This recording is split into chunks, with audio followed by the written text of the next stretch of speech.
இனிமே கண்ணை மூடிட்டு கடலை எண்ணெய் வாங்கலாம்.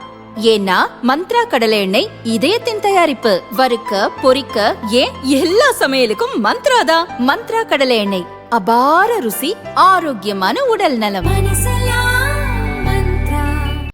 பாரதிய ஜனதாவின் தேசிய ஜனநாயக கூட்டணியைப் போல திமுக கூட்டணியிலும் பல பிரச்சினைகள் தலை தூக்கி உள்ளன. தேமுதிகவுக்கு 10 தொகுதிகள் கொடுத்ததிலும் தங்களுக்கு தொகுதிகளை குறைத்ததிலும் திமுக கூட்டணி கட்சியினர் அதிருப்தியில் இருக்கின்றனர். அது இப்போது பிரச்சாரத்தில் எதிரொலிக்கிறது.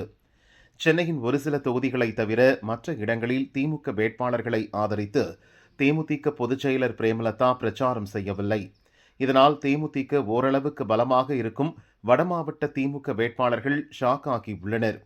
ஏற்கனவே விசிக தலைவர் திருமாவளவன் பொது தொகுதியில் பிரச்சாரம் செய்ய திமுக அனுமதிக்கவில்லை.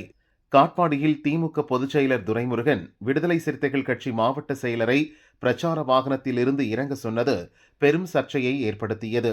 இதையடுத்து திமுகவுக்கு ஆதரவாக விசிக நிர்வாகிகள் பல இடங்களில் பிரச்சாரம் செய்வதை தவிர்த்து வருகின்றனர்.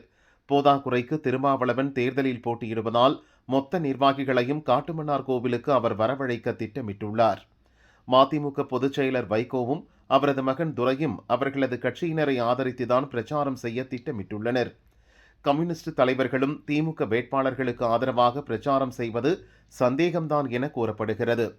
தேர்தலில் போட்டியிடாமல் திமுக கூட்டணிக்கு ஆதரவு தெரிவித்துள்ள கமல் முக்கிய நகரங்களில் மட்டும் பிரச்சாரம் செய்வேன், சிறு விமானம் வேண்டுமென கேட்கிறாராம்.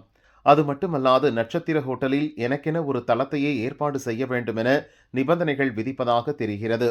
இதனால் கமல் மற்றும் பிரேமலதாவுக்காக ஏற்பாடு செய்யப்பட்ட கேரவன்கள் சும்மா கிடப்பதாக கட்சியினர் புலம்புகின்றனர்.